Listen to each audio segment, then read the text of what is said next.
ಓಂ ಶಾಂತಿ. ಸಹೋದರತ್ವವು ನಿಮ್ಮ ಅನಾದಿ ಸಂಬಂಧವಾಗಿದೆ. ನೀವು ಸಾಕಾರದಲ್ಲಿ ಸಹೋದರ ಸಹೋದರಿಯಾಗಿದ್ದೀರಿ. ಆದ್ದರಿಂದ ನಿಮ್ಮ ದೃಷ್ಟಿ ಎಂದು ವಿಕಾರಿಯಾಗಲು ಸಾಧ್ಯವಿಲ್ಲ. ಯಾರ ಮನಸ್ಸಿನಲ್ಲಿ ಕೆಟ್ಟ ವಿಚಾರಗಳಿರುವುದೋ, ಪೂರ್ಣ ಪವಿತ್ರ ದೃಷ್ಟಿ ಇರುವುದಿಲ್ಲವೋ ಅವರೇ ಅಷ್ಟರತ್ನಗಳಾಗುತ್ತಾರೆ, ಅರ್ಥಾತ್ ಕರ್ಮಾತೀತ ಸ್ಥಿತಿಯನ್ನು ಪಡೆಯುತ್ತಾರೆ. ಅಷ್ಟರತ್ನಗರಿಗೆ ಇಷ್ಟು ಮಹತ್ವ ಏಕಿದೆ ಎಂದರೆ, ಯಾರ ಮೇಲಾದರೂ ಗ್ರಹಚಾರ ಬಂದರೆ ಅವರಿಗೆ ಅಷ್ಟರತ್ನಗಳ ಉಂಗುರವನ್ನು ಹಾಕಿಸುತ್ತಾರೆ. ಆದ್ದರಿಂದ ಗ್ರಹಚಾರವು ಹೋಗುತ್ತದೆ ಎಂದು ತಿಳಿಸುತ್ತಾರೆ. ಅದೃಷ್ಟರತ್ನಗಳಾಗಿರುವವರು ದುರಾಂದೇಶಿಯಾಗಿರುವ ಕಾರಣ ನಿರಂತರ ಸಹೋದರತ್ವದ ಸ್ಮೃತಿಯಲ್ಲಿರುತ್ತಾರೆ. ಎಷ್ಟು ಸುಂದರವಾದ ಮಾಲೆಯಾಗುತ್ತದೆ. 8 ರತ್ನಗಳ ಮಾಲೆಯೂ ಆಗುತ್ತದೆ.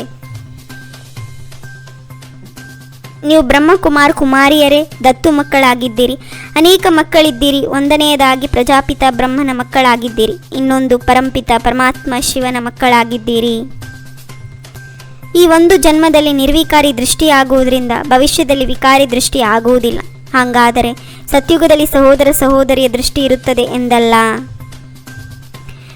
ನಾವು ಆತ್ಮವು ಅವರ ಅನಾದಿ ಸಂತಾನರಾಗಿದ್ದೇವೆ. ಅವರು ಪರಂಪಿತ ಪರಮಾತ್ಮ ಆಗಿದ್ದಾರೆ. ಬೇರೆ ಯಾರಿಗೂ ಪರಮ ಎನ್ನುವ ಶಬ್ದವನ್ನು ಹೇಳುವುದಿಲ್ಲ. ಸಂಪೂರ್ಣ ಪವಿತ್ರರಿಗೆ ಪರಮ ಎಂದು ಹೇಳುತ್ತಾರೆ. ಕಲಿಯುಗ ಮತ್ತು ಸತ್ಯುಗದ ಮಧ್ಯದ ಸಮಯಕ್ಕೆ ಸಂಗಮ ಯುಗವೆಂದು ಹೇಳುತ್ತಾರೆ. ಇದನ್ನು ಶಾಸ್ತ್ರಗಳಲ್ಲಿ ಯುಗೆ ಯುಗೆ ಎಂದು ಹೇಳಿಬಿಟ್ಟಿದ್ದಾರೆ. ಇಲ್ಲಿ ಪಾರಸ ಬುದ್ಧಿಯವರಾಗಲು ಬರುತ್ತಾರೆ, ಆದರೆ ಮುಚ್ಚಿಟ್ಟುಕೊಂಡು ವಿಷಯವನ್ನು ಕುಡಿಯುತ್ತಾರೆ ಎಂದರೆ ಇದರಿಂದ ಕಲ್ಲು ಬುದ್ಧಿಯವರಾಗುತ್ತಾರೆ. ಕೆಲವರು ವಿದ್ಯಾರ್ಥಿಗಳಲ್ಲಿಯೂ ಸಹ ತಿಳಿಸಿಕೊಡುವುದರಲ್ಲಿ ಬಹಳ ತೀಕ್ಷ್ಣವಾಗಿರುತ್ತಾರೆ. ಕಲಿಸುವವರಿಗಿಂತಲೂ ಅವರಲ್ಲಿ ಬಹಳ ಒಳ್ಳೆಯ ಗುಣಗಳಿರುತ್ತವೆ. ಯಾವುದೇ ವಿಕಾರಗಳಿರುವುದಿಲ್ಲ. ಅನೇಕರನ್ನು ಕೆಸರಿನಿಂದ ತೆಗೆದು ತಾವೇ ಕೆಸರಿನಲ್ಲಿ ಸಿಕ್ಕಿ ಹಾಕಿಕೊಂಡು ಸಾಯುವವರು ಅನೇಕರಿದ್ದಾರೆ. ಮಾಯೆ ಬಹಳ ಶಕ್ತಿಶಾಲಿಯಾಗಿದೆ. ವಿಕಾರಿ ದೃಷ್ಟಿಯ ಬಹಳ ಮೋಸ ಮಾಡುತ್ತದೆ. ಜ್ಞಾನದ ಕತ್ತಿಯ ನಡುವೆ ನಿಂತಿದ್ದೀರಿ. ಪವಿತ್ರವಾಗಿರುವ ಪಕ್ಕಾ ಪ್ರತಿಜ್ಞೆ ಮಾಡಬೇಕು. ಒಮ್ಮೆಲೆ ನಿರ್ವಿಕಾರಿ ದೃಷ್ಟಿಯಾದಾಗಲೇ ವಿಜಯವನ್ನು ಪಡೆಯಲು ಸಾಧ್ಯ. ಯಾವುದೇ ವಿಕಾರಿ ಸಂಕಲ್ಪವು ಬಾರದಂತ ಸ್ಥಿತಿ ಇರಬೇಕು. ಸೂರ್ಯವಂಶಿ ಚಂದ್ರವಂಶಿ ಮನೆತನಗಳು ಇಲ್ಲಿಯೇ ಸ್ಥಾಪನೆಯಾಗುತ್ತವೆ. ಅವರೆಲ್ಲರನ್ನು ಸೇರಿಸಿ ಪೂರ್ಣ ಅಂಕಗಳು ವಿದ್ಯಾರ್ಥಿ ವೇತನವನ್ನು ತೆಗೆದುಕೊಳ್ಳಲು 8 ರತ್ನಗಳೇ ಯೋಗ್ಯರಾಗಿರುತ್ತಾರೆ.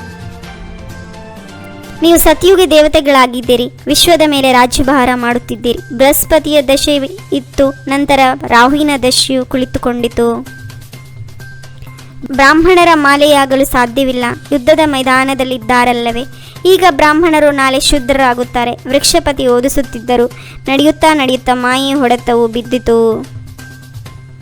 ಈಗ ನೀವು ಮಕ್ಕಳು ತಂದೆಯ ಬಳಿ ಆಶ್ರಯಕ್ಕಾಗಿ ಬಂದಿದ್ದೀರಿ. ತಂದೆಯ ಮಗು ಆದರೆಂದರೆ ಆಸ್ತಿಯು ಸಿಕ್ಕಿಬಿಡುತ್ತದೆ. ಪರಿಶ್ರಮವಂತೂ ಬೇಕಲ್ಲವೇ. ತಂದೆಗೆ ಪ್ರಿಯರಾಗಲು, ಇಷ್ಟವಾಗಲು, ಗುಣವಂತರಾಗಬಲ್ಲು ಒಳ್ಳೊಳ್ಳೆಯ ಗುಣಗಳನ್ನು ಧಾರಣೆ ಮಾಡಿ ಹೂಗಳಾಗಬೇಕು. ಅವಗುಣಗಳನ್ನು ತೆಗೆದುಹಾಕಬೇಕು. ಯಾರಿಗೂ ಮುಳ್ಳಾಗಿ ಚುಚ್ಚಬಾರದು. ಪೂರ್ಣ ಉತ್ತೀರ್ಣರಾಗಲು ಮತ್ತು ವಿದ್ಯಾರ್ಥಿ ವೇತನವನ್ನು ತೆಗೆದುಕೊಳ್ಳಲು ಸ್ಥಿತಿಯನ್ನು ಈ ರೀತಿ ಮಾಡಿಕೊಳ್ಳಬೇಕು. ಏನು ನೆನಪಿಗೆ ಬರಬಾರದು. ಸಂಪೂರ್ಣ ಪವಿತ್ರ ದೃಷ್ಟಿ ಇರಬೇಕು. ಸದಾ ಬೃಹಸ್ಪತಿಯ ದಶೆ ಇರಲಿ. ಬ್ರಾಹ್ಮಣ ಜೀವನದಲ್ಲಿ ಸರ್ವ ಖಜಾನೆಗಳನ್ನು ಸಫಲ ಮಾಡಿಕೊಂಡು ಸದಾ ಪ್ರಾಪ್ತಿ ಸಂಪನ್ನರಾಗುವಂಥ ಸಂತುಷ್ಟ ಮಣೀಭವ. ವಿಧಿಯಾಗಿದೆ ಸಿಕ್ಕಿರುವಂತಹ ಖಜಾನೆಗಳನ್ನು ಉಪಯೋಗಿಸುವುದು. ಹೋಲಿ ಹಂಸಗಳೆಂದು ಯಾರಿಗೆ ಹೇಳಲಾಗುತ್ತದೆ ಎಂದರೆ, ಯಾರು ಸದಾ ಒಳ್ಳೆಯದನ್ನುವ ಮುತ್ತುಗಳನ್ನೇ ಆರಿಸಿಕೊಳ್ಳುತ್ತಾರೆ, ವಿನಃ ಅವಗುಣಗಳ ರೂಪಿ ಕಲ್ಲುಗಳನ್ನಲ್ಲ. ಓಂ ಶಾಂತಿ. 21 ಜನ್ಮಕ್ಕಾಗಿ 21 ಪರಮಾತ್ಮನ ಮಹಾವಾಕ್ಯವನ್ನು ಆಲಿಸಿ ತಮ್ಮದೇ ಆದಂಥ ಈ ಚಾನಲ್ಗೆ ಲೈಕ್ ಮಾಡಿ, ಶೇರ್ ಮಾಡಿ, ಸಬ್ಸ್ಕ್ರೈಬ್ ಆಗೋದನ್ನು ಮರೆಯಬೇಡಿ. ಓಂ ಶಾಂತಿ.